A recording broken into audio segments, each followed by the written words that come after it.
Bonjour à tous. Merci d'être présents et ponctuels pour ce webinaire de formation qui est destiné à vous donner ou à rafraîchir des bases que vous auriez sur l'identification primaire en vue du déploiement de votre nouvel outil Azure Réseau. Nous allons attendre quelques minutes, pas beaucoup, une ou deux, le temps que les retardataires se connectent, puisque nous avons à peu près la moitié des inscrits pour l'instant connectés. Donc, pour communiquer, vous pouvez utiliser le chat. Je vois le chat en même temps que je fais ma présentation et donc je peux y répondre soit en direct, soit je pourrais y répondre après, pendant la session de questions-réponses. Ce support que je vais vous présenter et la rediffusion de ce webinaire seront présents sur l'espace collaboratif Grive de l'Agora Social Club. Donc, pour y accéder, il faut s'inscrire et demander l'accès à l'espace Grive. Si vous étiez plusieurs à assister à la formation avec la même connexion, précisez-nous bien vos noms, prénoms, fonctions, adresse mail, soit dans le chat, soit en écrivant un mail à grive@ies-sud.fr. C'est important afin que vous puissiez recevoir vos attestations de présence nominative, les liens vers le quiz, mais également, si vous répondez avec succès aux questions du quiz, votre attestation de formation. Eh bien, écoutez, nous ne sommes pas encore au complet, mais je vous propose qu'on démarre pour ne pas prendre trop de retard. Donc, cette présentation va s'articuler en 4 parties. Une petite partie de contexte très rapide, ensuite des bases d'identito-vigilance qui seront peut-être un petit peu rébarbatives parce qu'il y a pas mal de vocabulaire et de définitions, mais il faut bien qu'on soit sûr que tout le monde parle le même langage et utilise le vocabulaire approprié. On fera un petit focus sur Azure Réseau et comment ça va fonctionner pour les identités des usagers dans Azure Réseau. Et enfin, on rentrera dans quelque chose de plus pratique en parlant des bonnes pratiques d'identification primaire. J'ai fait le choix vraiment de reprendre, on reprend à la base. Si vous aviez des choses qui vous interpellent, que vous ne comprenez pas ou sur lesquelles vous voulez des précisions, n'hésitez pas à mettre une question dans le chat, on s'arrête, on réexplique. L'idée vraiment, c'est que vous sortiez de cette formation en ayant bien compris tout ce qui concerne l'identification primaire. Voilà, quelques éléments de contexte pour l'instant.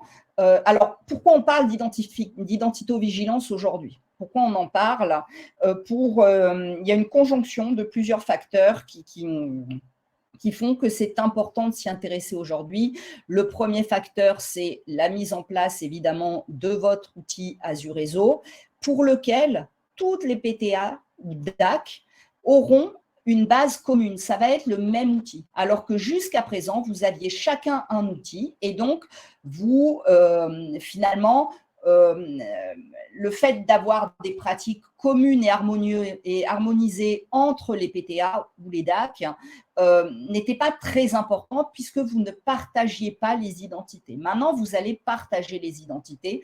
Donc, il est extrêmement important que tout le monde ait les mêmes pratiques, des pratiques vertueuses. Pourquoi? Parce que si on ne respecte pas les bonnes pratiques, on va se retrouver avec des doublons, c'est-à-dire plusieurs dossiers pour un même usager, on y reviendra, et votre outil, finalement, après, il sera moins performant parce que quand on cherchera l'identité d'un usager, s'il y a 3 dossiers qui s'affichent, on se dira lequel lequel je prends, quel est le plus complet, etc. Et vous perdrez du temps. Donc, c'est super important de comprendre l'importance de l'identitovigilance.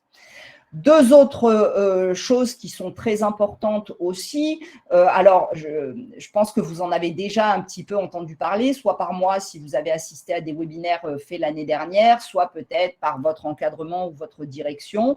Il y a l'INS. L'INS, c'est l'Identité nationale de santé, qui arrive et qui doit être obligatoirement utilisé pour référencer les données de santé, échanger et partager ces données.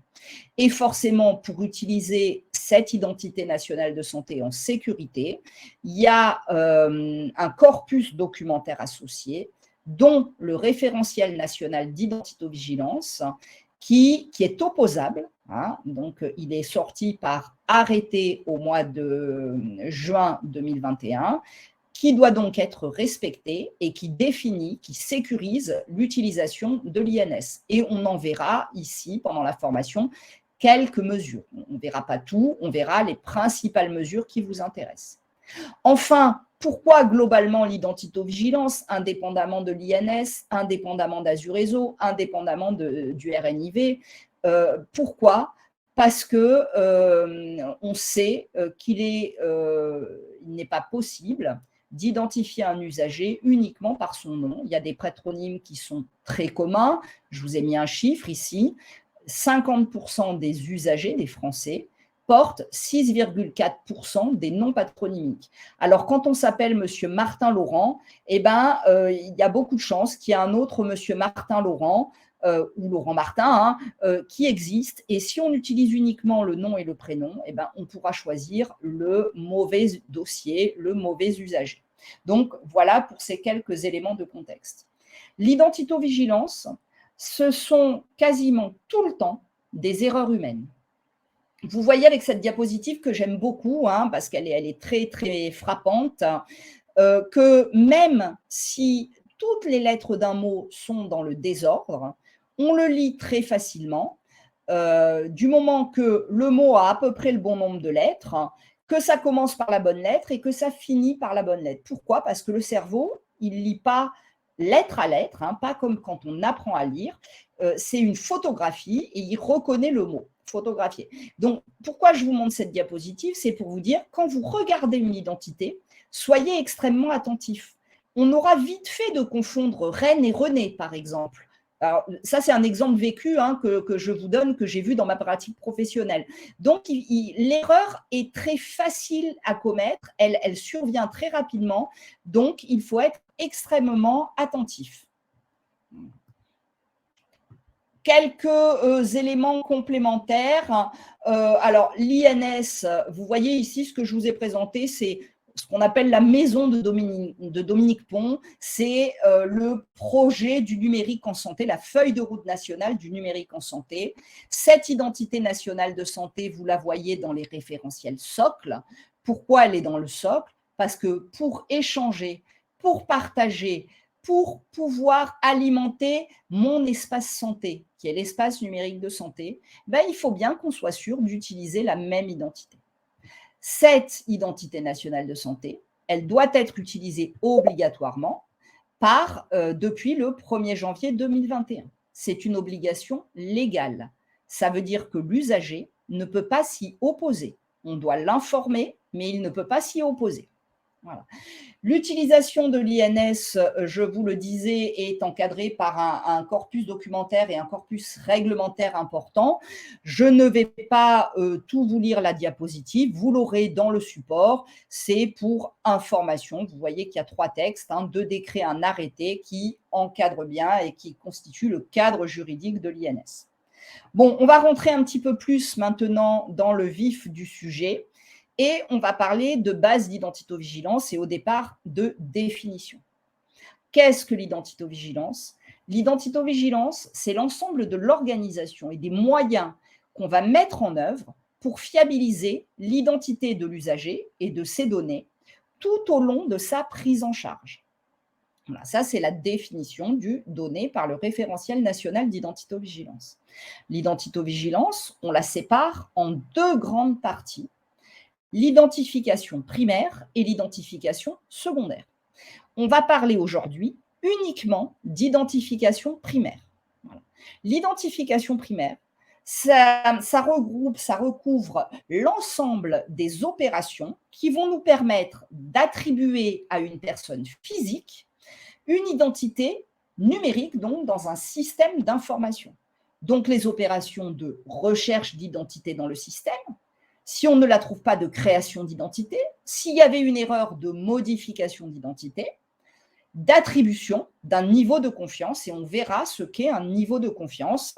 Et dans l'attribution du niveau de confiance, on comprend la récupération et la qualification de l'identité nationale de santé. On va en parler. L'identification secondaire, c'est tous les moyens qu'on va mettre en œuvre au cours de la prise en charge d'un usager pour s'assurer que le soin qui va être délivré, administration médicamenteuse, examen d'imagerie, examen médical, etc., soit bien celui qui lui est destiné, que le bon soin soit destiné au bon patient. Donc, ça consiste à vérifier à chaque fois qu'on doit faire un soin ou un acte ou une intervention sur l'usager, qu'il s'agit bien du bon usager. Voilà. Mais on n'en parlera pas aujourd'hui, ce n'est pas le sujet de ce webinaire de formation. Alors, il y a des risques en identification primaire. Parfois, on n'arrive pas à les appréhender. Il faut savoir que ça peut être des risques très graves. Je vous ai mis ici 2 exemples qui sont des cas réels.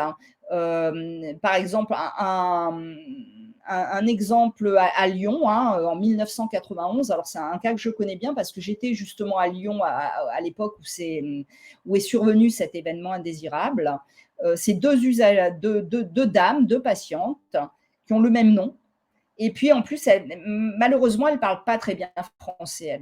Elles sont non francophones. La secrétaire inverse les 2 dossiers. Les dames, forcément, elles ne parlent pas bien français, elles ne comprennent pas bien le français et elles ne sont pas en état, on va dire, de s'étonner. Il y en a une qui vient pour un suivi de grossesse, l'autre qui vient pour un retrait de stérilet. On essaie d'enlever le stérilet à la dame qui est enceinte. Et là, ça se traduit par une catastrophe. La dame perd le bébé. Donc, vous voyez qu'une simple erreur d'inversion de dossier, ça peut avoir des conséquences gravissimes. Un autre exemple plus ancien qui se produit, alors ce n'est pas chez nous, c'est à Chicago. Il y a sûrement des cas comme ça chez nous, mais on n'a pas de… on est moins mature en identitovigilance, donc on les connaît peut-être moins. C'est un monsieur, c'est un chauffeur de taxi. Il a un doublon de dossier dans un hôpital. Alors, quand il vient en soins programmés pour ses consultations, c'est un monsieur qui est asthmatique, le médecin qui le suit sait très bien quel dossier choisir. Il utilise toujours le même, donc il n'y a jamais de problème. Sauf que ce monsieur, à 3 heures du matin, il fait une crise d'asthme et il se retrouve aux urgences. Et aux urgences, on ne le connaît pas, ce monsieur. Et on prend un des dossiers. Il y a 2 dossiers, on en prend un. Et ce n'est pas le bon, ce n'est pas le dossier le plus riche. Résultat, le diagnostic est rapidement fait, c'est quelque chose d'assez évident. On prescrit à ce patient le médicament le plus fréquemment utilisé pour traiter la crise d'asthme, sauf que ce monsieur est allergique, et ce n'est pas écrit dans ce dossier-là, c'est écrit dans l'autre dossier. Il fait un choc anaphylactique, il fait 3 mois de réanimation. Alors, il s'en sort, mais enfin, 3 mois de réa, ce n'est pas anodin. Aux États-Unis, vous savez qu'il y a beaucoup de plaintes. Ils portent plainte et l'hôpital est condamné à 250 000 $ de dommages et intérêts. Donc, des cas comme ça, je vous en ai cité 2, je pourrais vous en citer 10. Ce n'est pas l'idée de faire un florilège, mais c'est pour que vous preniez conscience que toutes ces opérations d'identification primaire, elles sécurisent, si elles sont bien faites, l'identification et elles sécurisent le reste de la prise en charge. Bon, on va passer à un petit peu de vocabulaire. Alors, je sais, c'est un peu rébarbatif, mais c'est vraiment indispensable. Si vous avez des questions, n'hésitez pas dans le chat. Qu'est-ce que l'identité? L'identité, c'est l'ensemble des traits d'état civil qui caractérisent une personne. Un trait, c'est une information qui fait partie de l'identité. Un trait, ça va être par exemple le nom de naissance. Le prénom est un autre trait. L'adresse est un autre trait. La date de naissance est un autre trait, etc., etc. L'identité nationale de santé, donc c'est la grande nouveauté, c'est une identité de référence nationale qui provient des bases d'identité de référence. Voilà, donc c'est très important, ça veut dire que tous les acteurs vont utiliser la même identité. Au contraire de l'identité de sécurité sociale, qui est une identité de facturation, vous avez peut-être dans votre pratique déjà constaté que des fois, il y avait des erreurs d'identité sur les cartes vitales, des erreurs de prénom, des noms d'usage à la place du nom de naissance, des erreurs de date de naissance. Hein. Donc, gardez bien en tête que vous, dans votre pratique, ce qui vous intéresse, c'est l'identité nationale de santé et pas l'identité de la sécurité sociale. Voilà. Donc, un petit focus sur la différence entre le nom de naissance et le nom utilisé, parce qu'au cours d'échanges et d'ateliers avec certaines PTA dans le cadre de e-parcours, on avait constaté qu'il y avait parfois des confusions. Donc là, il faut que ça soit très clair pour vous. Et donc, si vous avez des questions, des incompréhensions, vous n'hésitez pas, on s'arrête dessus et on réexplique. Le nom de naissance, on appelle aussi nom de famille, et c'est le terme qu'on devrait utiliser. On l'appelait aussi nom patronymique. On l'appelle dans le langage courant nom de jeune fille. C'est le nom qui est présent sur l'acte de naissance. C'est un nom qui est invariable dans l'immense majorité des cas, hein, sauf les reconnaissances de paternité, les adoptions, mais ce sont des cas extrêmement rares. Donc, le nom de naissance, c'est un nom qui est invariable. Le nom utilisé, hein, utilisé, c'est le terme du référentiel national d'identité-vigilance, que l'état civil appelle nom d'usage et que dans le langage courant, on appelle souvent nom marital. C'est le nom qu'un individu choisit de porter. C'est un nom qui est variable. Hein, prenons l'exemple des dames qui prennent le nom de leur mari. Ben, elles peuvent divorcer, elles peuvent se remarier, ce qui veut dire que d'un nom sur l'autre, d'une venue sur l'autre, ce nom utilisé peut changer. Il est différent et c'est pourtant toujours la même personne. Et ce nom utilisé, en règle générale, il est présent sur une pièce d'identité, mais pas toujours. Hein. Un couple vient de se marier, les papiers d'identité n'ont pas été refaits, la dame choisit de porter le nom de son mari, hein, c'est un choix, ça n'est pas une obligation de porter le nom de son mari, et elle n'a pas fait refaire ses papiers, ben elle va vous dire « je m'appelle Madame Martin », mais sur sa pièce d'identité, vous aurez Madame Durand, et il n'y aura pas nom usuel Martin, parce qu'elle ne l'aura pas fait refaire. Voilà. Donc, pourquoi j'insiste là-dessus ? C'est que le nom de naissance, c'est un nom invariable. Le nom utilisé, il est variable. Tout ça, c'est pour vous dire que si vous devez en saisir un dans votre système, c'est le nom de naissance. Le nom utilisé, ça n'est pas un trait fiable. Je sais qu'à l'heure actuelle, dans les TERCO, le champ nom de naissance n'était pas obligatoire et je pense que vous avez beaucoup de noms de naissance. Vous avez saisi beaucoup de noms d'usage et pas le nom de naissance. Idéalement, avant la migration sur Azurezo, hein, parce que dans Azurezo, le champ nom de naissance est obligatoire, il faut essayer de compléter ce champ et pas obligatoirement de recopier ce que vous aviez saisi dans le nom utilisé dans le champ nom de naissance. Pourquoi ? Parce que pour les hommes, vous n'allez pas beaucoup vous tromper, hein, ce n'est pas un souci, dans 99,9% des cas, ça sera bien le même nom. Pour les femmes, vous avez au moins 80% de chances que ça ne soit pas le même. Donc, il ne faut surtout pas recopier le même, mais essayer d'obtenir le nom de naissance. Alors, pour Madame Lyons, vous avez une bénéficiaire qui a un nom de scène qui figure sur la carte d'identité. Et bien, dans ce cas-là, la bonne pratique, c'est de saisir son nom de naissance dans nom de naissance, donc Madame X, Et dit Y, donc Y sera saisi dans le champ non utilisé. C'est prévu dans le RNIV et c'est tout à fait légal. Par contre, j'entends que ça puisse être compliqué avec des administrations qui ne sont pas obligatoirement très souples. J'en ai moi-même une expérience personnelle, puisque moi, je suis mariée, mais je n'utilise pas de nom d'usage, j'utilise mon nom de naissance. Et les administrations veulent absolument m'appeler par le nom de mon mari, alors que finalement, ce n'est pas légal. J'ai le droit de choisir mon nom. Ça, c'est un peu compliqué en France encore. Hein. Pour les prénoms, c'est la même chose. On a des prénoms de naissance qui sont présents sur la liste d'état civil, donc un premier prénom suivi d'un deuxième, d'un troisième, éventuellement d'un quatrième. Et on peut parfois avoir un prénom utilisé différent du premier prénom. Soit il est présent sur une pièce d'identité, par exemple, c'est le deuxième prénom, soit c'est un prénom différent. Je vous donne un exemple. Il y a un monsieur qui s'appelle, son premier prénom, c'est Marie.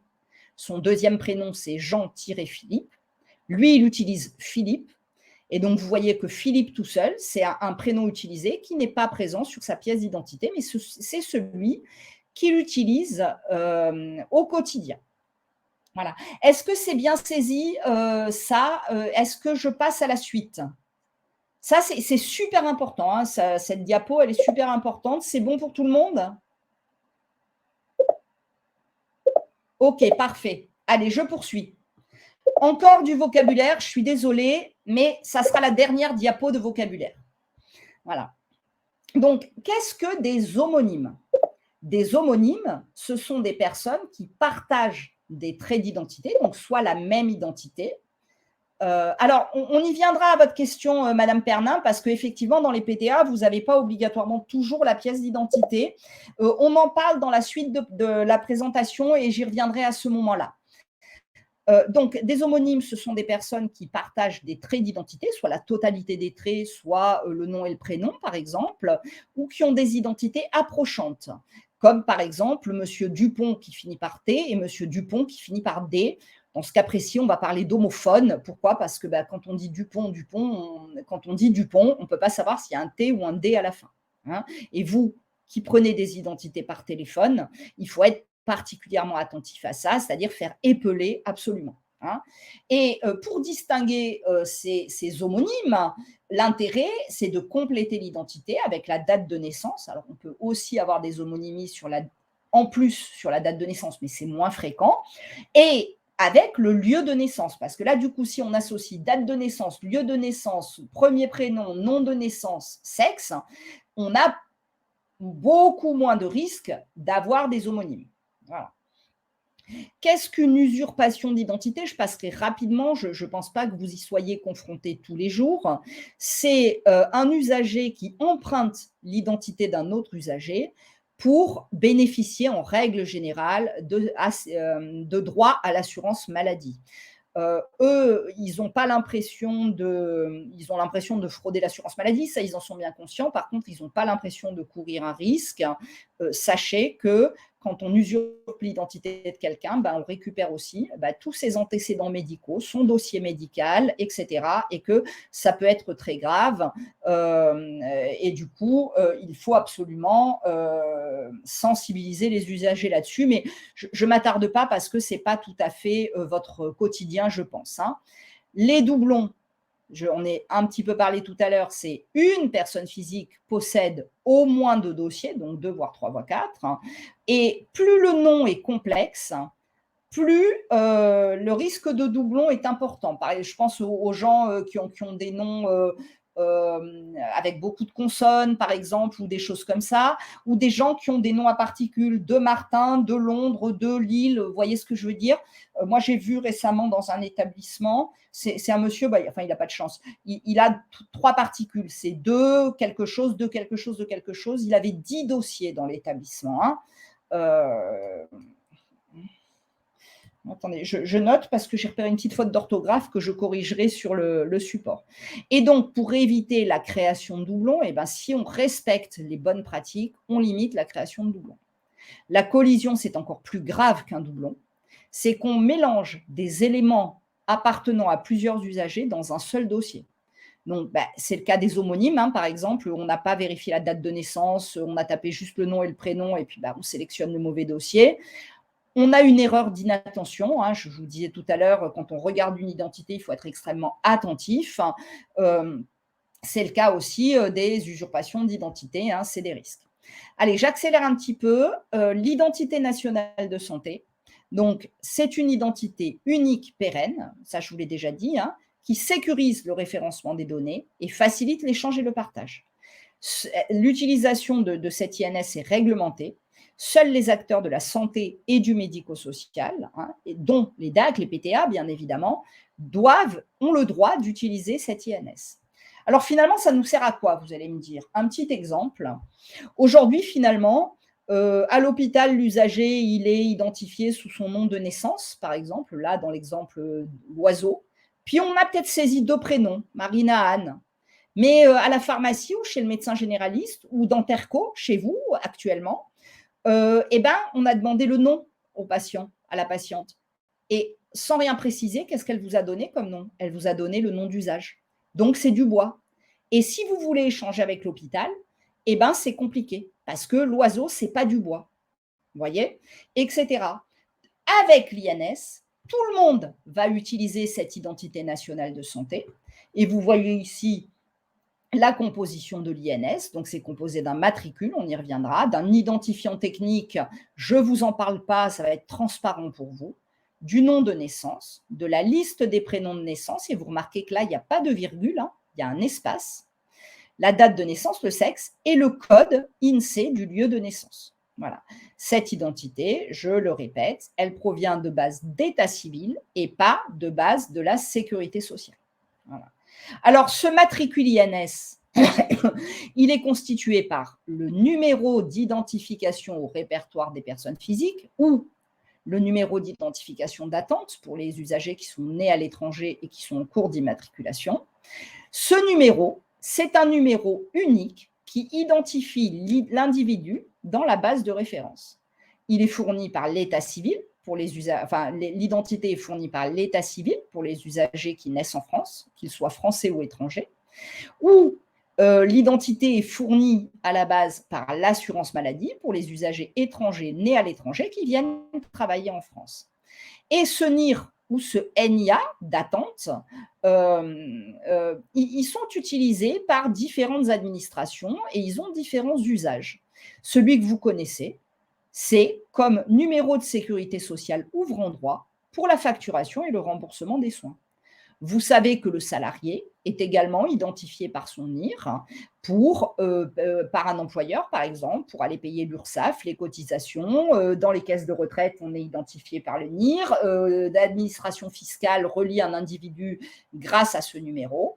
Eh bien, il a un nouvel usage, ce NIR. Il sert de matricule INS. C'est le NIR personnel de l'individu, vous voyez, contrairement au numéro de sécurité sociale qui est celui de l'ouvrant droit. Donc l'ouvrant droit, par exemple, c'est les parents qui assurent leurs enfants. Un enfant assuré par ses parents aura un numéro de sécurité sociale qui sera celui de son père ou de sa mère. Par contre, il aura son NIR personnel qui sera utilisé comme matricule INS. Voilà. Donc, c'est très important de ne pas dire j'ai le numéro de sécurité sociale quand on parle de matricule INS parce que ce n'est pas obligatoirement la même chose. Pour des usagers qui travaillent et qui cotisent, effectivement, c'est la même suite de chiffres, pas pour tout le monde. Cette INS, je vous le disais, les conditions d'utilisation sont réglementées.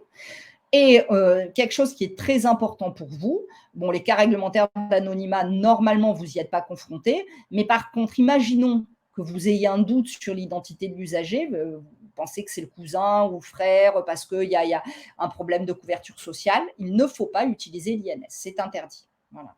Donc finalement, pour résumer, qui dispose d'une INS, d'une identité nationale de santé?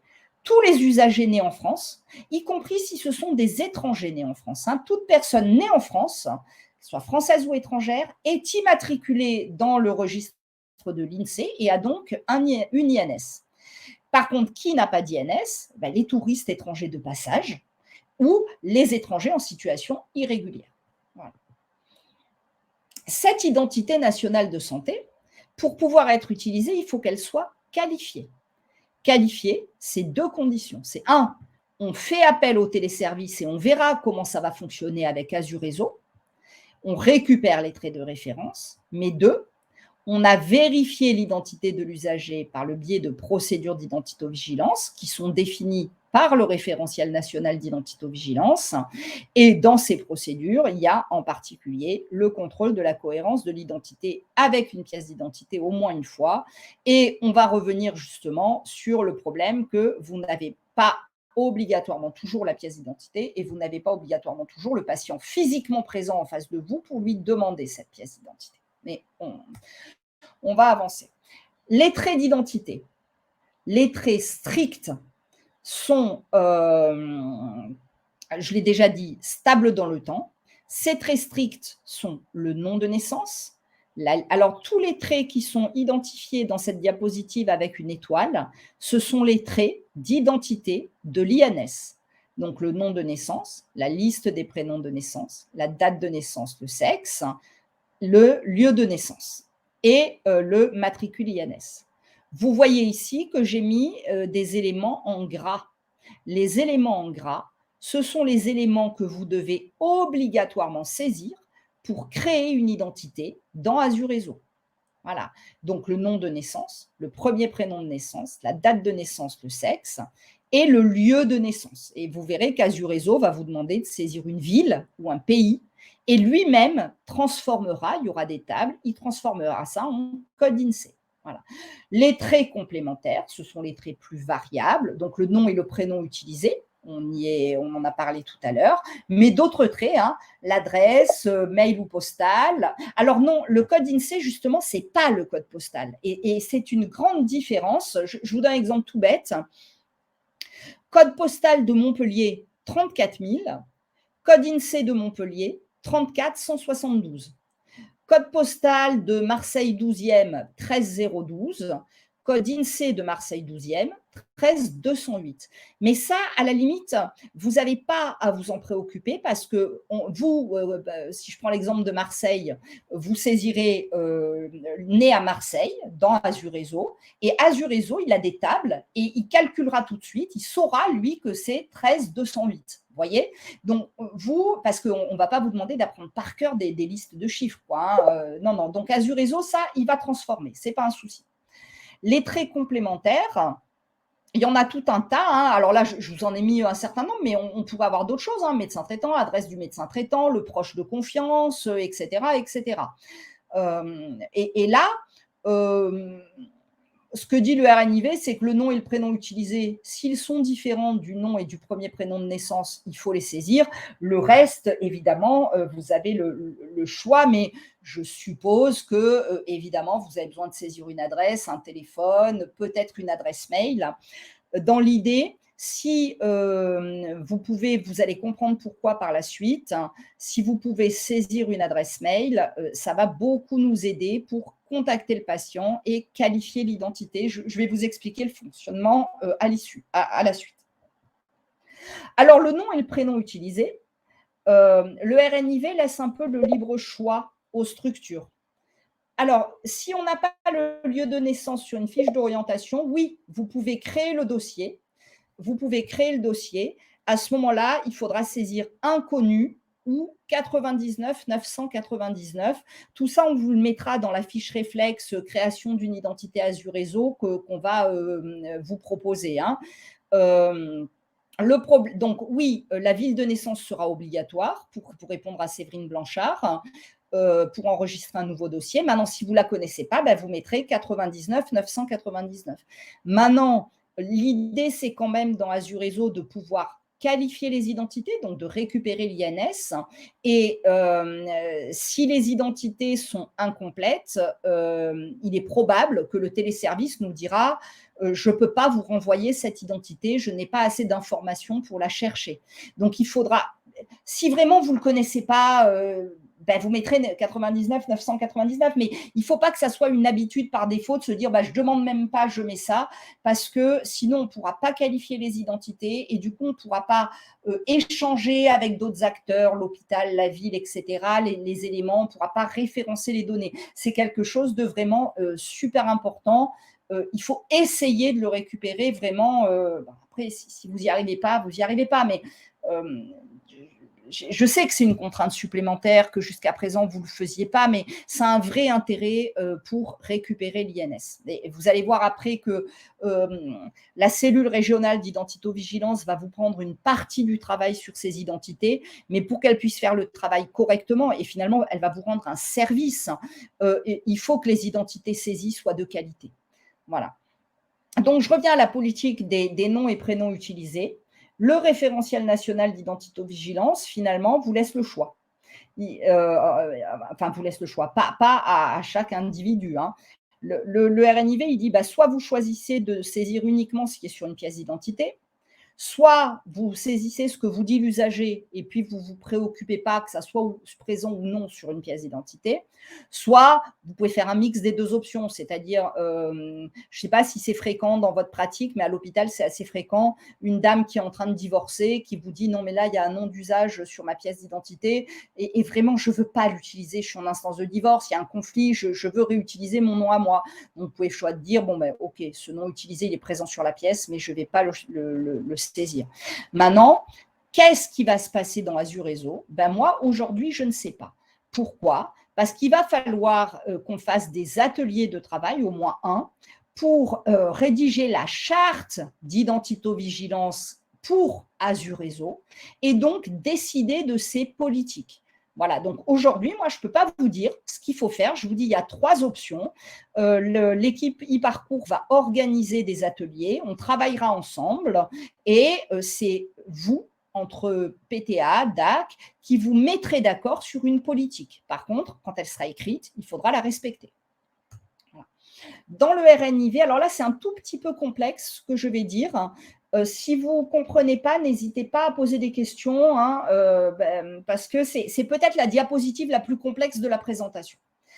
Dans le référentiel national d'identito-vigilance, on dit il faut attribuer un statut de confiance à l'identité. Et donc ça, c'est ce qu'on appelle le statut de l'identité. On attribue un niveau de confiance. Et il y a 4 statuts. Le statut identité provisoire. Donc aujourd'hui, toutes vos identités créées dans Terco, et a priori au début en tout cas, les identités qui sont créées dans Azureso, elles auront un statut provisoire. C'est une identité que vous saisirez manuellement, hein, quand vous aurez un coup de fil ou le patient en face de vous, le médecin qui vous appellera, etc. Et comme vous n'aurez pas la pièce d'identité sous les yeux, parce que vous n'aurez pas le patient en face de vous, vous ne pourrez pas vérifier que les éléments que vous avez saisis sont bien conformes à la pièce d'identité. Donc, le statut sera identité provisoire. Ensuite, imaginons, vous récupérez la pièce d'identité. Le patient est là, vous lui demandez, il présente la pièce d'identité, vous vérifiez les identités. C'est bon, c'est exact, ce que vous avez saisi, ça correspond bien à ce qui est sur la pièce d'identité. Il y aura un bouton « Valider l'identité » sur Azureso et vous validerez cette identité. Et il vous demandera, Azureso, j'ai quelques copies d'écran d'Azureso après, pour vous montrer un petit peu. Il vous dira, vous validez l'identité, mais quelle pièce d'identité vous avez vue ? Et donc, il y aura un menu déroulant, il faudra mettre passeport, titre de séjour, carte d'identité. Je les reliste tout à l'heure, les pièces d'identité. Et ça, c'est le statut identité validé. Maintenant, il y a 2 autres statuts qui existent.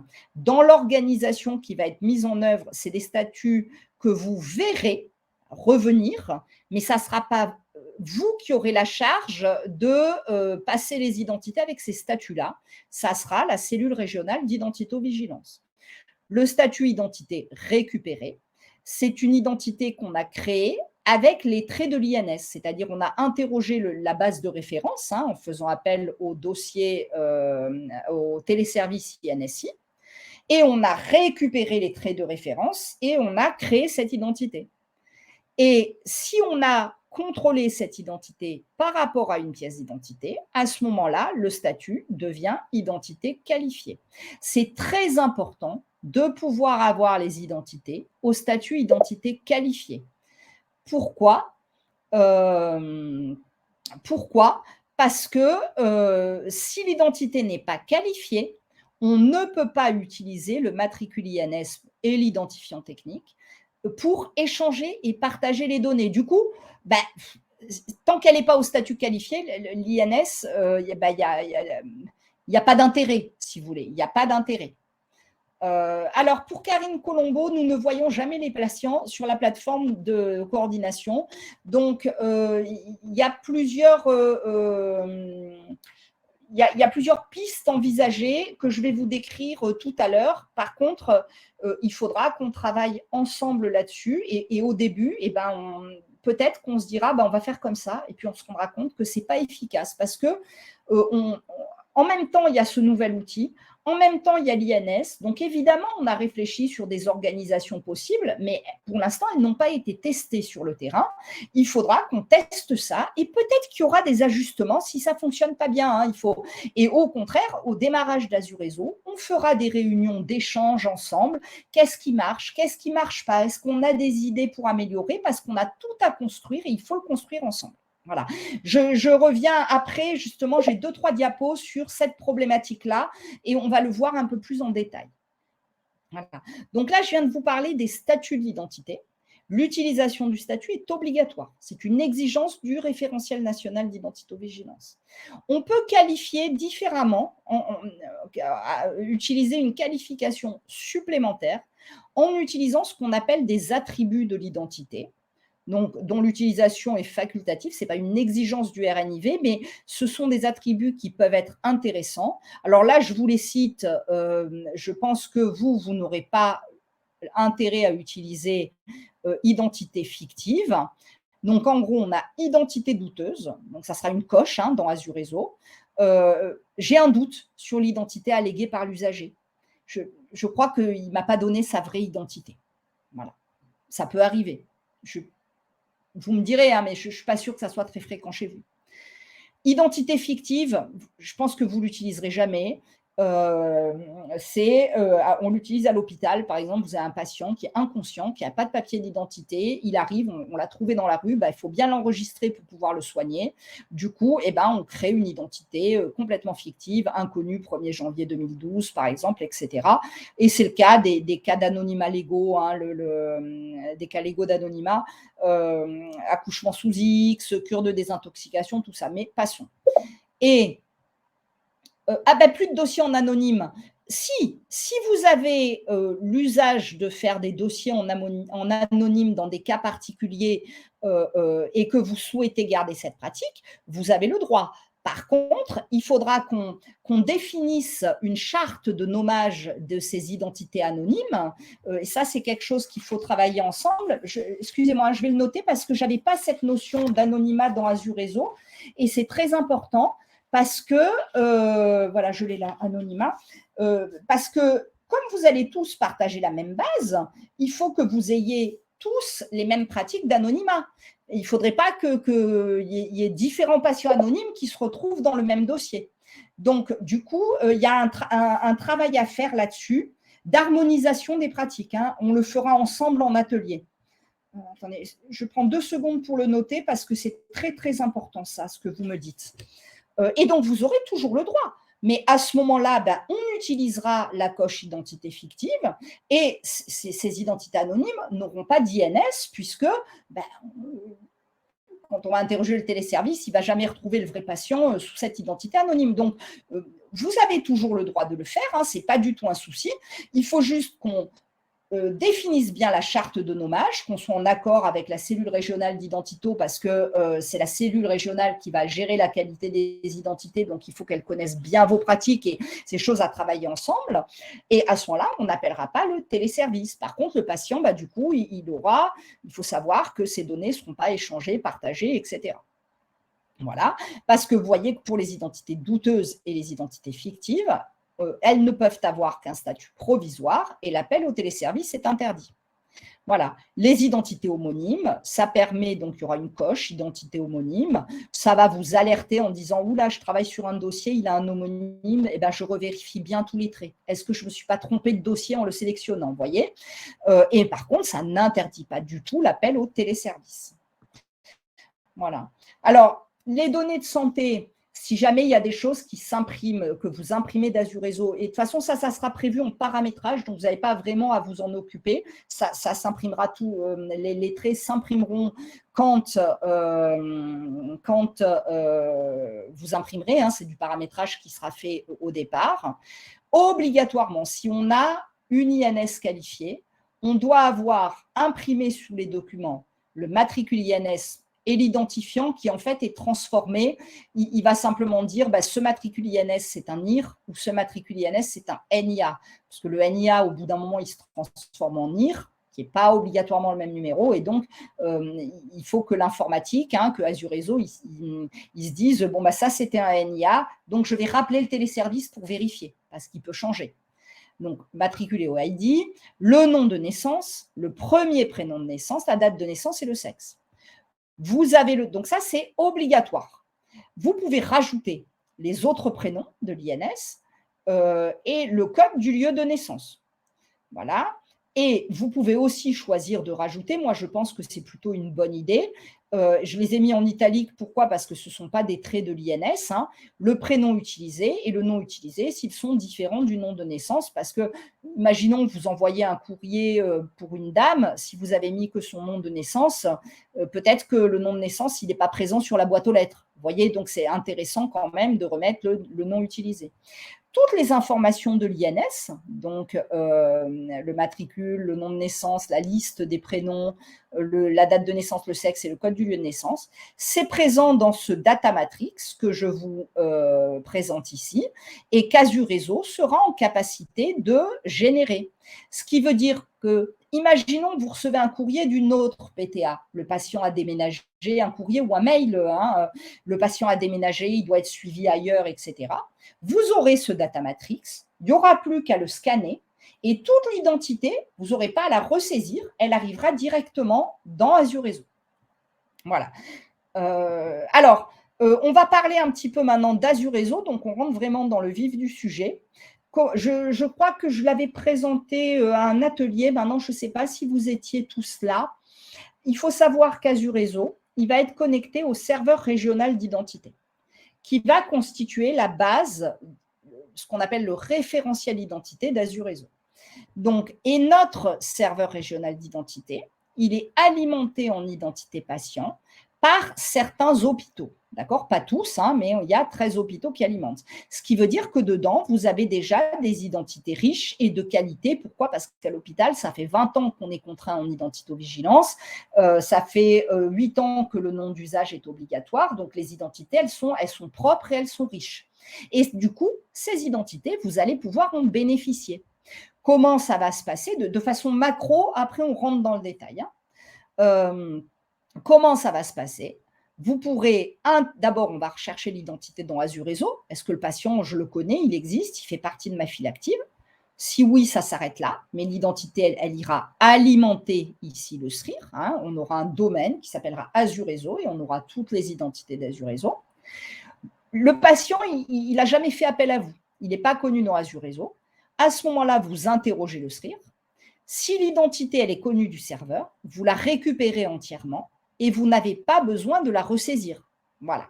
Donc, je viens un peu plus dans le détail et c'est le serveur régional d'identité qui va s'occuper d'appeler le téléservice et de qualifier les identités. Donc, vous, votre boulot, ça va être de saisir des identités de qualité, d'essayer d'avoir des choses riches avec le maximum d'informations et en particulier avec vous verrez dans l'organisation qu'on a imaginée, si vous pouvez récupérer une adresse mail, c'est très très important parce que ça permettra à la cellule régionale d'identitovigilance de contacter le patient pour pouvoir éventuellement vérifier des éléments ou lui demander une pièce d'identité, etc., numéro de téléphone, parce que derrière, c'est la cellule régionale qui va vous aider là-dessus. Hein. Vraiment, on a essayé de concevoir une organisation qui sera la plus légère possible pour vous. Hein. Voilà. Donc, comment ça va marcher ? Je vous l'ai déjà dit, ça, je l'ai juste reformulé à l'écrit. Par contre, imaginons que l'identité, vous avez interrogé le SRIR, elle n'existe pas dans le SRIR, parce que forcément, on n'a que 9 établissements connectés, donc on n'a pas 13 établissements connectés, donc on n'a pas toutes les identités présentes, hein, vous ne trouverez pas tout. Pour les PTA qui sont dans le 06, le 83, vous trouverez beaucoup d'identités parce qu'il y a beaucoup d'établissements connectés. Pour le 13, le 84, le 04, le 05, il y a 84, 04, 05, il y a 0 établissement connecté, donc évidemment, vous aurez moins de bénéfices. 13, il n'y a que 2 établissements connectés, donc vous aurez un peu de bénéfices, mais pas autant que le 83 et le 06. Donc, si l'identité n'est pas connue dans le serveur régional d'identité, il faudra la créer. Et on va voir derrière quelles sont les bonnes pratiques et les règles à respecter pour créer ces identités de façon à ce que nous, en cellule régionale d'identité, on puisse les enrichir et qualifier. Et donc, je vous l'ai déjà un peu dit, j'espère, je pense que ça répond à quelques questions qui étaient dans le chat. Hein. Quand j'aurai fini, on pourra revenir sur les questions si je n'ai pas répondu à tout. Qui va appeler le téléservice et qui va qualifier l'identité, c'est-à-dire dire ouais, c'est bon, la pièce d'identité, c'est conforme, etc. Ça va être la cellule régionale d'identito-vigilance. Voilà. La cellule régionale d'identito-vigilance, il faudra bien qu'elle ait des correspondants dans les DAC, un interlocuteur privilégié. Elle a un problème, il y a une identité bizarre, le téléservice n'a rien ramené, est-ce qu'on ne s'est pas trompé? Donc, dans chaque DAC PTA, il faudra identifier un interlocuteur privilégié de la cellule régionale qui sera le correspondant ou le référent en identito-vigilance de la PTA. C'est des choses qu'on travaillera aussi en atelier. Hein, voilà, je le renote sur mon papier. Voilà. Donc, voilà un petit peu l'organisation qu'on a imaginée. Si jamais ça ne vous convenait pas du tout, vous nous direz, on pourra échanger, mais c'est des choses qu'on avait échangées dans le groupe de travail Azuréseau au cours d'un atelier identité consentement qui s'était fait, je ne sais plus si c'était en mai ou en juin dernier. Alors maintenant, on rentre dans l'opérationnel pur. Je recueille l'identité, comment je fais ? Que le patient soit physiquement devant moi ou qu'il soit au téléphone ou que vous ayez un professionnel de santé ou un médecin traitant, par exemple, qui vous appelle pour un patient. Des questions ouvertes, en commençant toujours par la date de naissance. Alors, le médecin traitant, probablement que la date de naissance, il vous dira « je ne sais pas, il faut que je cherche ». C'est des choses pour lesquelles il faudra insister parce que sans date de naissance, vous ne pourrez pas créer une identité dans Azuréseau. Ce n'est pas possible. Donc, quelle est la date de naissance? Quel est le nom de naissance? Et vous utilisez bien ces termes-là, d'accord? Parce que si vous dites quel est votre nom, une dame, elle va vous répondre avec son nom d'usage. Vous l'utilisez. Quel est votre nom de naissance? Après, vous pouvez demander, est-ce que vous avez un nom d'usage ou quel est le nom que vous utilisez dans la vie courante? Et vous pouvez compléter quel est votre premier prénom, en spécifiant bien quel est votre premier prénom. Et là, vous devez préciser à l'usager que les informations que vous attendez, ce sont les informations qui sont présentes sur la pièce d'identité. C'est très important de recueillir l'identité de l'état civil, d'autant plus que, comme le patient, vous ne l'aurez pas obligatoirement devant vous, si vous l'avez devant vous, vous lui demandez la pièce d'identité et vous contrôlez les informations. C'est le cas le plus facile. Si vous ne l'avez pas devant vous, il faut bien qu'il comprenne quelles informations il doit vous donner. Donc, forcément, il faut, moi, je ne cache pas la vérité, un accueil d'usager, un enregistrement d'identité, ça vous prendra probablement un peu plus de temps que le temps que vous y passez aujourd'hui. Maintenant, derrière, vous aurez des bénéfices, la base sera de qualité, les identités seront riches, il n'y aura pas de doublons, donc vous gagnerez du temps ultérieurement. Voilà. Et après, alors là, je vous ai mis tout un tas de questions complémentaires si on veut saisir une identité très, très riche. Évidemment, idéalement, si on peut avoir tous les prénoms, idéalement, etc., c'est le top. Maintenant, ce qu'on va vous demander de saisir obligatoirement, c'est la date de naissance, le nom de naissance, le premier prénom de naissance. Alors, le sexe, n'hésitez pas, hein, si vous avez des gens, vous avez palpation au bout du fil, vous avez un médecin par exemple, ou c'est le patient, ou c'est un aidant, ou c'est le patient, mais la voix n'est pas spécifique. Hein. Vous savez, il y a des hommes qui ont des voix aiguës et des femmes qui ont des voix graves. N'hésitez pas à poser la question en expliquant quel est votre sexe, parce qu'il y a des prénoms qui sont mixtes. Hein. Dominique, Claude, Frédéric, et j'en oublie certainement, Gaël, Joël, etc. À un moment, il faut qu'on soit sûr du sexe de l'usager. Hein. Voilà. Et l'idée, c'est vraiment de demander dans quelle ville êtes-vous né. Et si le monsieur il est né à l'étranger, il faut juste lui demander, ou le monsieur ou la dame, hein, il faut demander le pays. Et à ce moment-là, dans Azure Réseau, vous saisirez le pays et il y aura un transcodage particulier. Maintenant, vous avez recueilli ces éléments. Avant de créer une identité, vous allez la chercher dans Azure Réseau. Toujours, toujours, toujours saisir la date de naissance comme premier critère. Rappelez-vous la diapo que je vous ai montrée tout au début, où les lettres étaient mélangées et où on lisait quand même très bien la phrase. Pourquoi je vous dis de saisir la date de naissance en premier critère? Parce qu'il est plus facile pour l'œil de distinguer des lettres différentes que des chiffres différents. Je vous ai mis ici 2 exemples. Alors, c'est des vrais, hein, c'est moi et mon père, tout bête. J'ai changé, il y a 2 trucs qui sont changés, il y a 2 chiffres dans la date de naissance qui sont changés uniquement. Vous avez tapé Oliver, M-A-N, par exemple. Regardez, Manuel, Manuela, on n'est pas très loin. Hein. Ici, 22-08-63, 22-08-68, on peut confondre. Si par contre, j'ai tapé la date de naissance, excusez-moi, en premier, 20-08-68, ben, Oliver Manuel, il n'apparaît pas. J'ai Dupont-Marc et Oliver Manuela. Et là, la différence, je la fais très, très facilement. Vous voyez, donc ça évite des erreurs, ça évite des erreurs de sélection de dossier. Donc oui, c'est une contrainte, mais pourquoi cette contrainte a été mise? C'est pour sécuriser et éviter les erreurs de dossier. Voilà. Si vous pouvez, vous avez tout à fait le droit de compléter votre recherche par le début du nom et le début du prénom de l'usager. Si vous le saisissez en entier, imaginons qu'il y ait eu une erreur d'orthographe lors de la saisie, vous n'allez pas le retrouver et vous allez créer un doublon. Donc, les recommandations, c'est début du nom et début du prénom. Là, je viens de vous lister les bonnes pratiques qui sont indiquées dans le référentiel national d'identité-vigilance. Maintenant, application pratique, Azure Réseau, comment ça va marcher? Il y aura plusieurs cas de figure. Alors, ça a l'air un petit peu complexe, mais je vous rassure, en fait, ce sont des étapes à respecter et évidemment, vous aurez une fiche réflexe pour vous aider. Bon, vous avez déjà ce support, mais ça, c'est un support de formation. Quand Azure Réseau sera déployé dans votre PTA, vous aurez déjà une autre formation vraiment pratique sur l'outil où vous pourrez manipuler, etc., etc. Mais vous aurez également des fiches pratiques, des fiches réflexes pour différentes choses et dont une sur l'identité.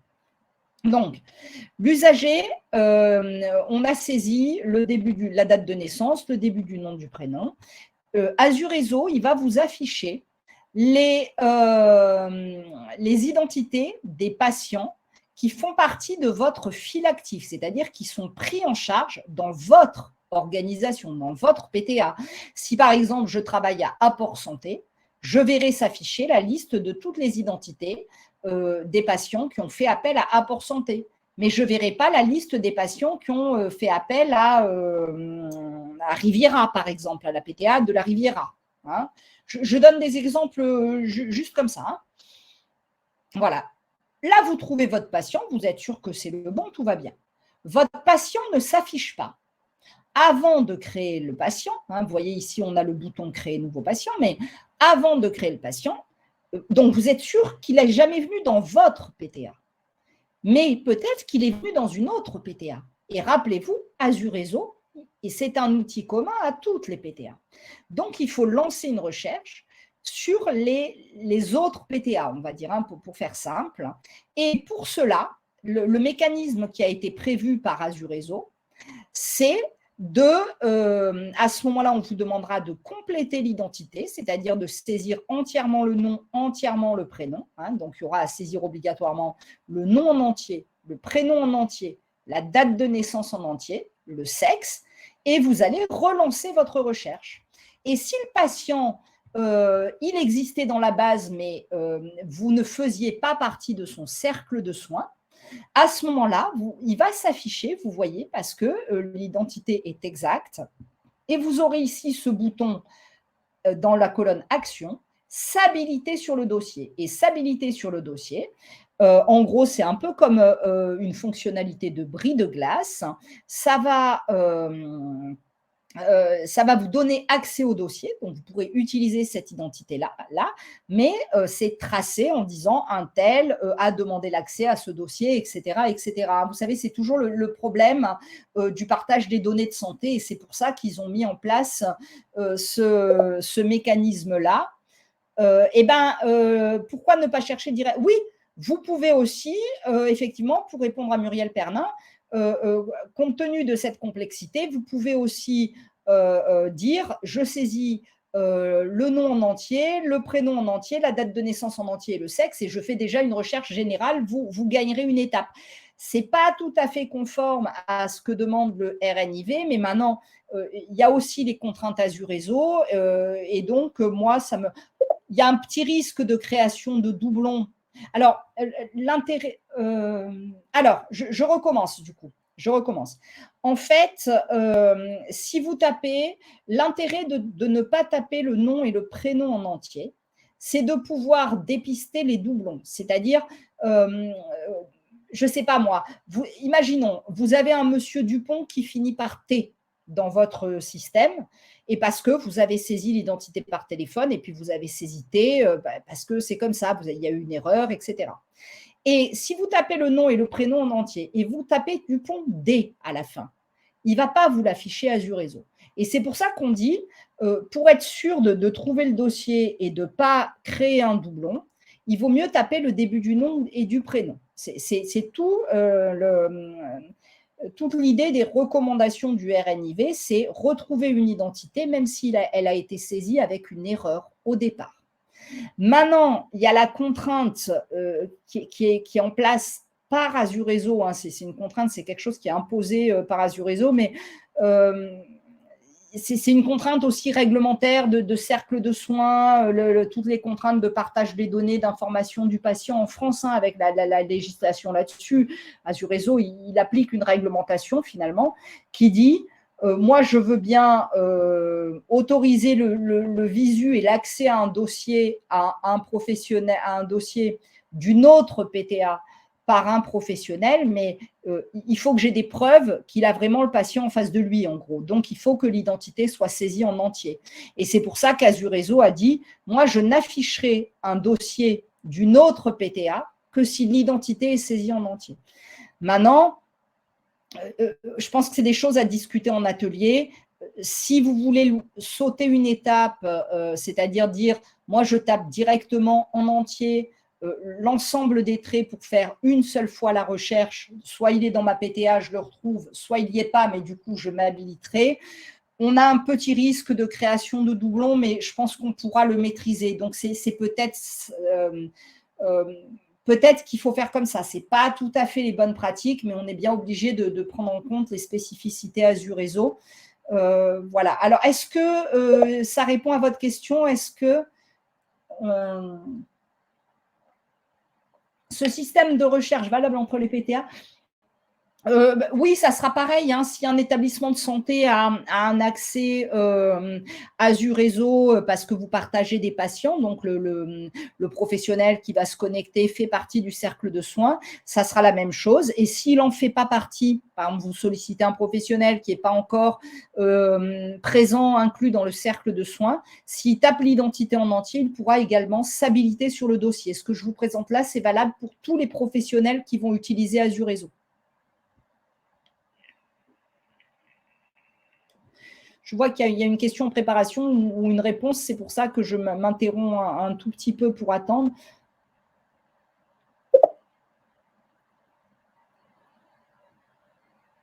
Alors, je ne pourrais pas vous répondre, Muriel. Moi, je m'occupe de la partie Azure Réseau, identité et de l'identito-vigilance. Par contre, je ne sais pas du tout ce qu'il en est pour les CCAS et les départements. Je poserai la question si vous voulez et on pourra vous apporter la réponse dès que je l'aurai. Alors, attendez, je le note hein, par contre. Là, je suis désolée, je n'ai pas la réponse. Hein. OK. Voilà. Donc là, on va traiter les deux cas où l'identité, elle était présente dans Azure Réseau. Soit elle avait été saisie, créée par votre PTA, soit par une autre PTA et vous vous habilitez sur le dossier. Maintenant, il y a un troisième cas de figure. C'est l'usager, il n'a jamais fait appel à une PTA de sa vie, il n'est pas connu dans Azure Réseau.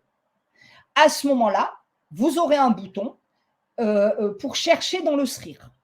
Et vous garderez donc la même identité que vous avez saisie, hein, nom, prénom, date de naissance, sexe.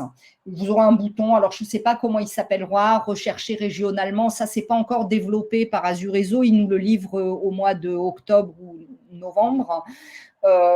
Mais tout ça, vous aurez les copies d'écran, on fera chaque fois qu'une PTA démarrera, on fera quelque chose vraiment en vraie grandeur. Alors, ça ne sera peut-être pas moi, hein, ça sera peut-être l'équipe Azure Réseau, mais vous aurez de la formation pratique là-dessus, avec des exercices, vous pourrez vous entraîner sur la base de tests, etc. etc.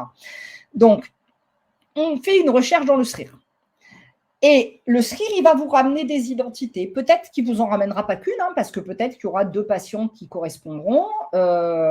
Et à ce moment-là, vous vérifiez bien l'identité, c'est la bonne. Normalement, le SRIR, il ne se trompe pas quand il ramène. Voilà. Et vous le sélectionnez.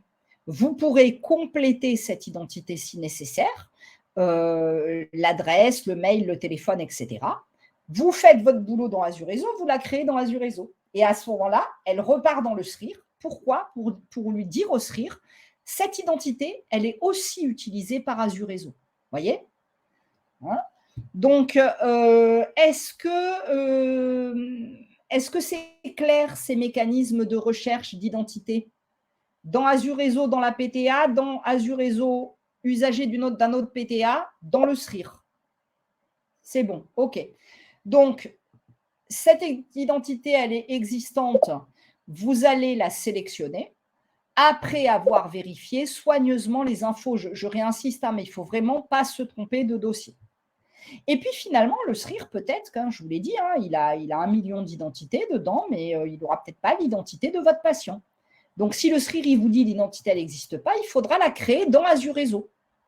Et pour la créer dans Azure Réseau, donc, vous devrez saisir le nom de naissance. Je répète, hein, mais comme ça, vous l'aurez bien en tête. Hein, le premier prénom, la date de naissance de l'état civil, hein, pas celle de la Sécu, le sexe et le lieu de naissance. On a un écran juste derrière, vous allez voir.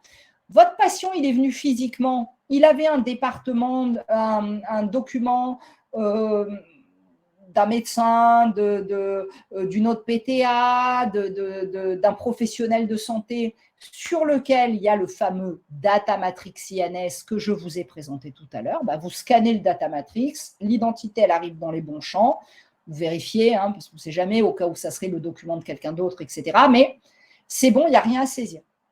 Vous saisissez les traits complémentaires et tout va bien.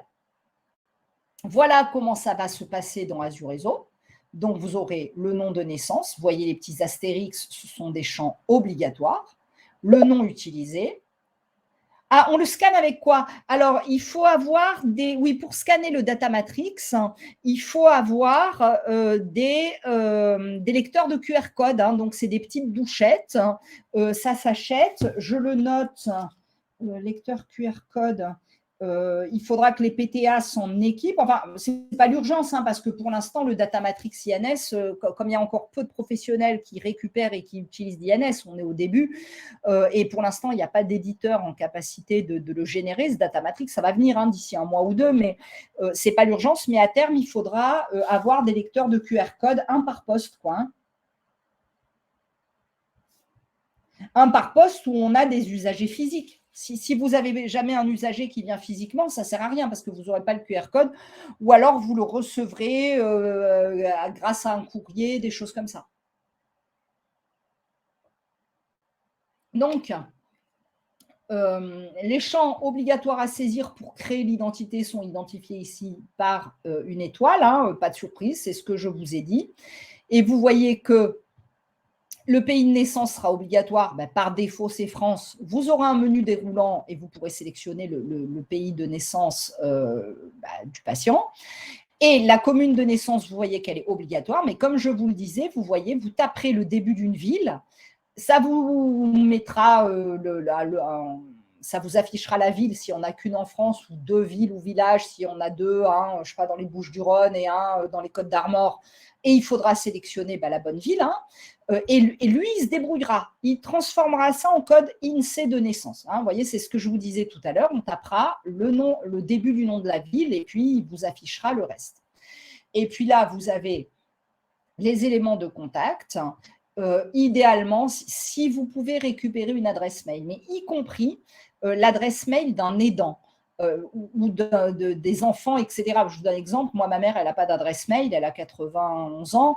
Et ben, pour toutes les administrations, pour son médecin, pour la maison de retraite, j'ai donné mon adresse mail et c'est moi qui gère pour le moment. Et je pense que c'est la même chose dans beaucoup de familles. Donc, même si l'adresse mail, elle n'appartient pas directement à l'usager, mais qu'elle appartient à un aidant qu'on peut contacter, c'est super important. Alors, s'il n'y en a pas, non, la vôtre, elle ne va pas nous intéresser. Elle ne va pas nous intéresser parce que l'adresse mail, elle va nous servir à nous, cellules régionales d'Identito, à éventuellement contacter le patient, par exemple, pour essayer de récupérer une pièce d'identité. Donc, si nous, on dit à la PTA, fournissez-nous une pièce d'identité pour ce patient, finalement, ça ne sert pas à grand-chose. Donc, s'il n'y en a pas, il n'y a pas d'aidant, il n'y a pas de personne référente, il n'y a pas d'adresse mail, on ne la renseigne pas. Hein. Mais cette adresse mail, nous, elle va nous servir. On a, et ça serait bien que vous l'ayez aussi. J'en parle un petit peu après. C'est pas très cher en plus. Moi, pour la cellule régionale d'Identito, j'ai un outil de dépôt. Oui, celle du gestionnaire de cas, c'est peut-être pas mal parce que le gestionnaire de cas, je pense que lui, il voit le patient physiquement, il va le voir, etc. Est-ce que vous pouvez me confirmer ? Voilà, parce que l'idée, c'est que quand le gestionnaire de cas ou… alors, votre adresse pro, si vous êtes référent et que vous voyez le patient physiquement, c'est-à-dire vous rendez au domicile, vous tout ça, oui, bien sûr, et comme ça, nous, on vous dira, essayez de récupérer une pièce d'identité. Hein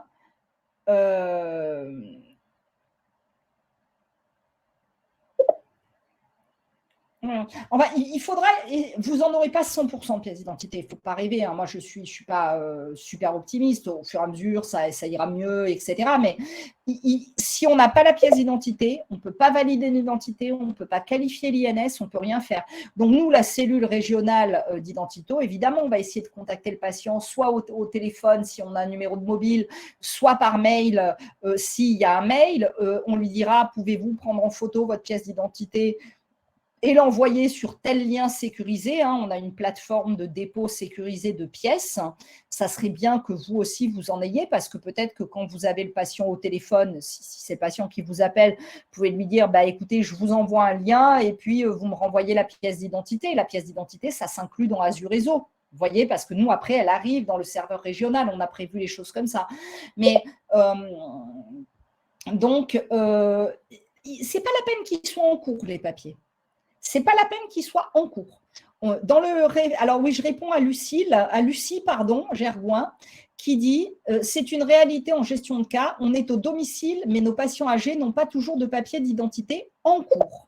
Le RNIV précise qu'il n'est pas utile d'avoir une pièce d'identité en cours de validité. Une pièce d'identité, carte d'identité, un passeport même périmé, permet de valider une identité. Je vous donne l'exemple toujours de ma maman, qui a sa pièce d'identité qui a 30 ans, donc elle est largement périmée et qui ne va pas la faire refaire puisqu'elle ne sort pas de France. Vous savez qu'une pièce d'identité périmée, c'est toujours valable en France. La date de péremption, si j'ose dire, la date de validité, elle est importante si on sort du territoire. Mais tant qu'on reste en France, une pièce périmée est valable. Le titre de séjour, c'est un petit peu différent parce que s'il est périmé, ça veut dire qu'on n'a plus le droit, enfin si le délai de validité est dépassé, ça veut dire qu'on n'a plus le droit d'être en France. Mais une pièce d'identité, même si elle a 30 ans, elle permet de valider, une carte nationale d'identité permet de valider une identité. Voilà. Et oui, parce que sinon, c'était une grosse difficulté pour les personnes âgées. L'extrait d'acte de naissance, ça peut servir à condition, normalement, nous, on a dit uniquement pour les mineurs, parce que les mineurs, ils ne sont pas obligés légalement d'avoir une pièce d'identité avant 18 ans. Et on avait dit qu'il fallait que ça soit accompagné d'une pièce d'identité d'un des parents. Mais pour les personnes âgées, si le professionnel qui voit l'acte de naissance, l'extrait d'acte de naissance est sûr que c'est vraiment la même personne, il a vu d'autres documents, etc., on le prendra. On le prendra parce que les personnes âgées, ils ont besoin plus que d'autres d'avoir une identité qualifiée pour les échanges parce qu'ils ont des parcours de soins complexes, ils font appel à différents professionnels intervenants et du coup, on le prendra. Bien sûr, il faut être un tout petit peu pragmatique et en PACA, on est pragmatique. Voilà. Je vais essayer d'accélérer un peu parce que je vois qu'il ne nous reste plus qu'un quart d'heure, mais merci des échanges parce que vous m'apportez beaucoup et du coup, j'espère répondre à vos interrogations aussi. Ce qui était important, c'était les échanges. Pour créer l'identité, il y a des règles de saisie à respecter. Vous les avez ici, tout en majuscule, on n'utilise jamais d'abréviation. Et on ne met pas d'accent, pas de caractères spéciaux ou diacritiques. Par contre, on conserve tiret et apostrophe. Si on avait d'autres types de caractères spéciaux, comme le slash, à ce moment-là, on met un espace à la place du slash. Donc, voilà. Si vous êtes au téléphone et que vous créez une identité par téléphone, il faut vraiment vérifier la saisie. Donc, faites bien, épelez le nom à chaque fois et répétez pour avoir une confirmation de l'usager. Des fois, au téléphone, on peut confondre les F et les S, vous voyez, donc vraiment, répétez. Et si l'usager a des prénoms composés, a un ou plusieurs prénoms composés, vraiment, il faut lui poser la question explicitement, mais il y a un tiret ou il n'y a pas de tiret. Parce qu'il y a des prénoms composés qui s'écrivent avec tiret et des prénoms composés qui s'écrivent sans tiret. Et c'est important de recueillir l'identité telle qu'elle est sur la pièce d'identité. Donc, il faut bien préciser à l'usager, donnez-moi bien l'identité qui est présente sur votre pièce d'identité. Voilà. Après, quelques cas particuliers, on va passer vite, vous aurez le support de présentation. Vous savez qu'il y a des usagers qui sont nés à l'étranger, qui n'ont pas obligatoirement de jours et de mois de naissance. Il faut faire très attention à ces usagers-là. Normalement, la règle, mais des fois, elle n'est pas respectée, c'est toute la difficulté, c'est que sur la pièce d'identité, la date de naissance, ça doit être 31/12. Alors que sur la carte vitale, c'est 1er janvier. Et dans la base d'état civil, ce n'est même pas un format date, c'est 0000. Donc, vous, ce qu'on vous demande de saisir, c'est 31/12. Si on n'a pas il manque juste le jour de naissance. À ce moment-là, il faut saisir 01. Et si jamais il y avait XX à la place du jour sur la pièce d'identité, je l'ai rajouté ça parce qu'on l'a vu très récemment, parce que des fois, les employés de mairie ne connaissent pas les règles et puis ils mettent XX au lieu de 01. Le XX, vous le remplacez par 01. Même chose pour le mois. Donc, si le mois, s'il est absent, on doit saisir 01, et y compris s'il y a écrit XX. Donc, vous voyez, il y a 3 cas. Je n'ai pas de jour et de mois de naissance, je saisis 31/12.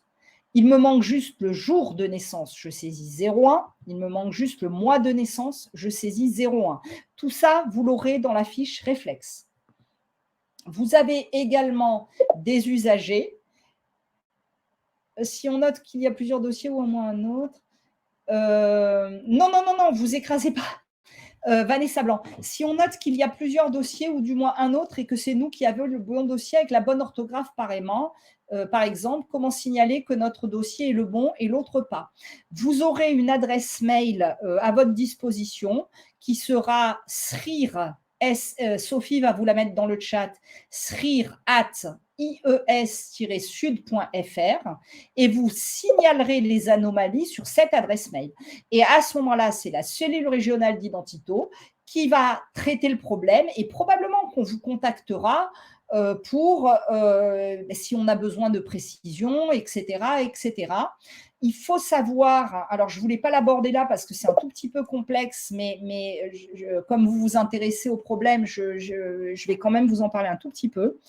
Pour les 3 premières PTA qui vont démarrer, j'ai plus les noms en tête, mais il y a 3 PTA qui vont démarrer là à la fin de l'année. Azurezo ne sera pas encore en capacité de faire ce qu'on appelle les fusions.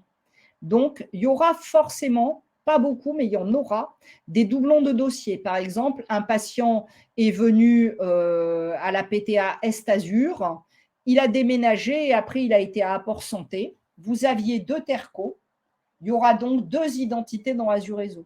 Évidemment, il faudra les traiter, mais comme Azurezo ne saura pas encore faire les fusions, normalement, il devrait savoir les faire à partir de janvier ou février 2022.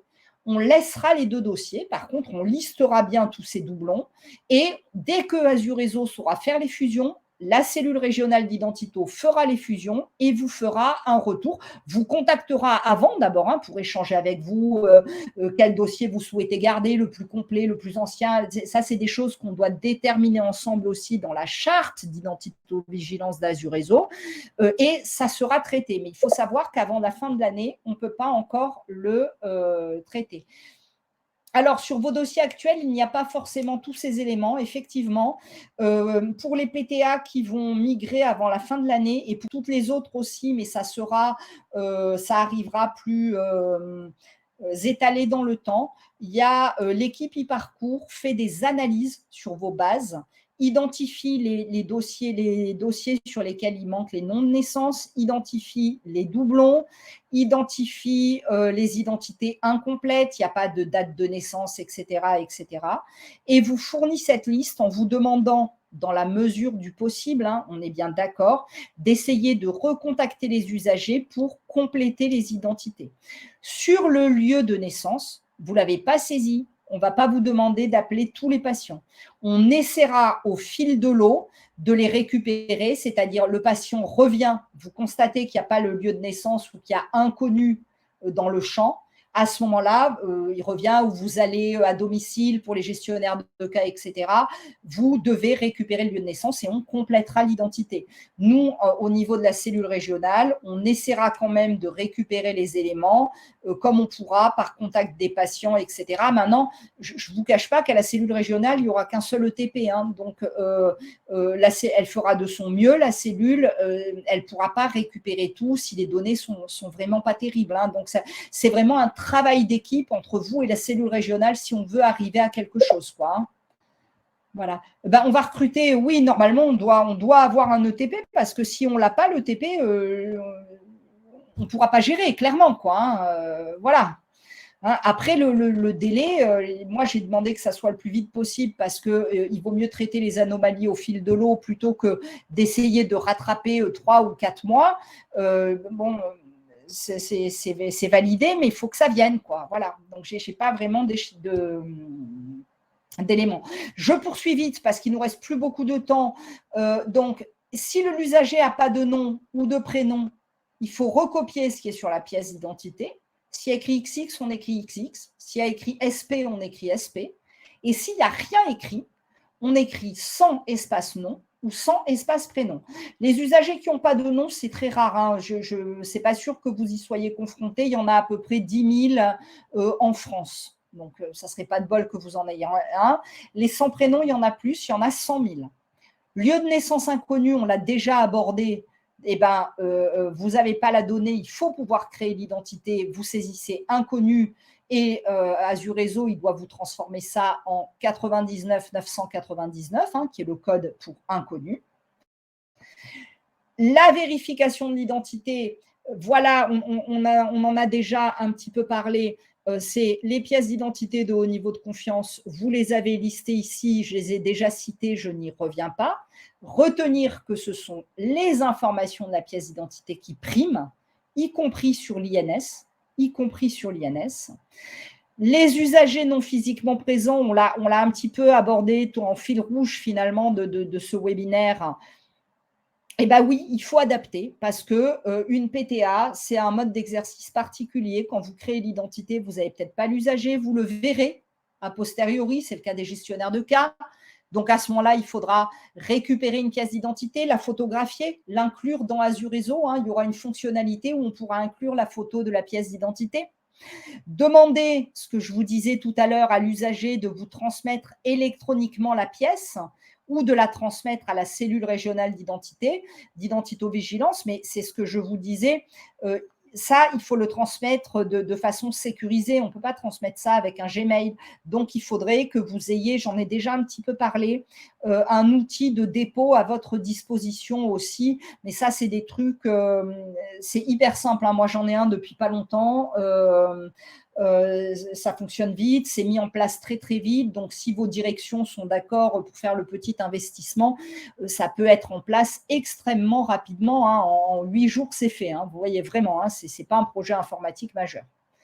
Voilà. Donc, pour l'usager physiquement présent, c'est facile. On scanne, on photographie la pièce d'identité, on l'intègre à Azure Réseau. Vous aurez de quoi intégrer la pièce d'identité. On a demandé l'évolution. Tiens, il y a une faute là aussi. Diapo 47. Voilà.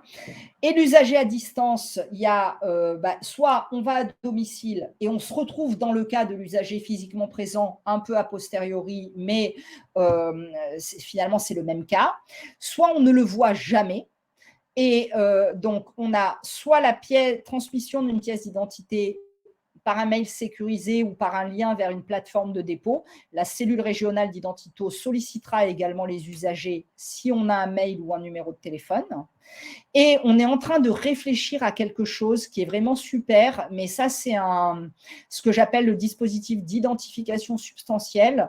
Par contre, ça, c'est un projet. Si on y arrive, il ne faut pas compter le voir avant 1 an ou 1 an et demi parce qu'il y a beaucoup de travail. Ça ne s'est jamais fait en France.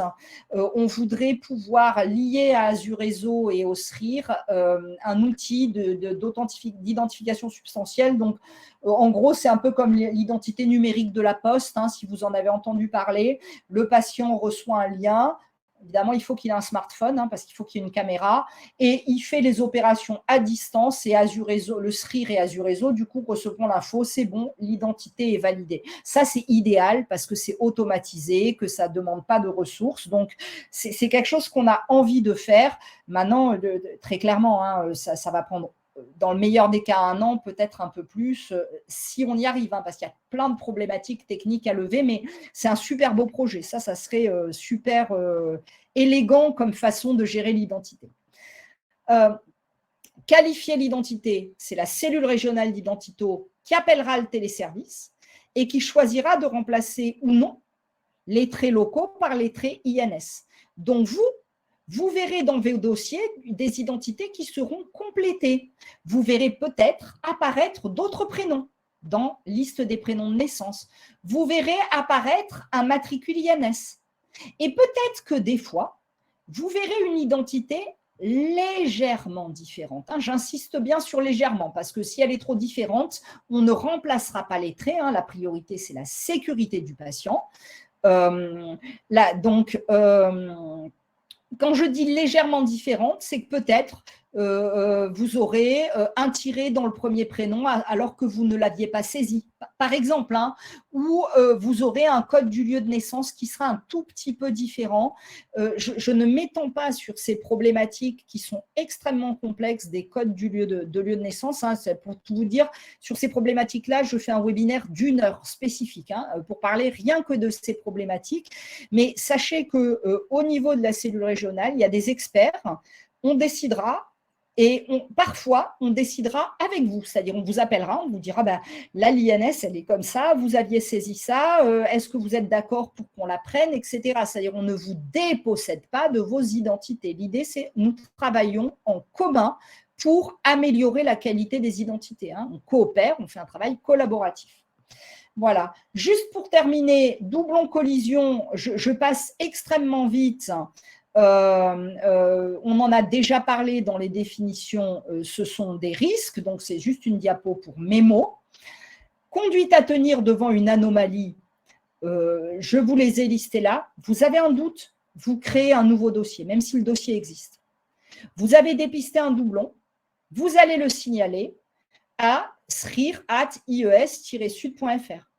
Vous avez créé, dépisté une collision, vous le signalez alors à votre responsable éventuellement, enfin pas éventuellement, vous le signalez à votre responsable, mais immédiatement. Hein, il faut vraiment autant le doublon, on a un peu de temps pour le traiter, la collision, il faut agir de suite.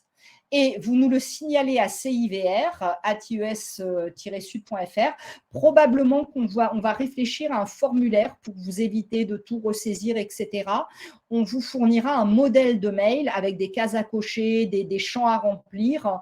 Vous aurez juste à remplir et il y aura une case urgence, oui, non, etc. Je le note, ça c'est très important, modèle signalement. Voilà, voilà. Eh bien, écoutez, j'en ai fini, pile poil dans les temps. Mais merci en tout cas des questions et des échanges, parce que vraiment c'est super intéressant, ça prouve que vous vous intéressez, et je préfère avoir dû accélérer quelques trucs plutôt que vous ayez été passif. Donc un immense merci pour votre participation, parce que pour moi c'est également très enrichissant. Qu'est-ce qui va se passer maintenant? Alors, si vous avez d'autres questions qui vous viennent, vous pouvez nous les envoyer à grive@ies-sud.fr. On va vous envoyer deux choses. Un questionnaire d'évaluation des connaissances. Vous allez voir, c'est un petit outil sympa, c'est un quiz sous forme d'une aventure. Vous êtes libre évidemment de le faire ou de ne pas le faire. Si vous le faites et que vous avez 50% de bonnes réponses, vous recevrez une attestation de formation, un diplôme. Après, on va vous envoyer un questionnaire de satisfaction sur la formation. Donc, vous n'hésitez pas. Franchement, hein, on a vraiment besoin de ces retours. Si vous avez trouvé que ce n'était pas clair, pas adapté, vous attendiez des choses que vous n'avez pas eues, il y avait des choses trop compliquées ou il y avait des choses qui vous semblaient inutiles, vraiment, n'hésitez pas à faire ce retour. Et évidemment, il nous reste encore 3 webinaires pour les PTA à faire. Ça contribuera à améliorer.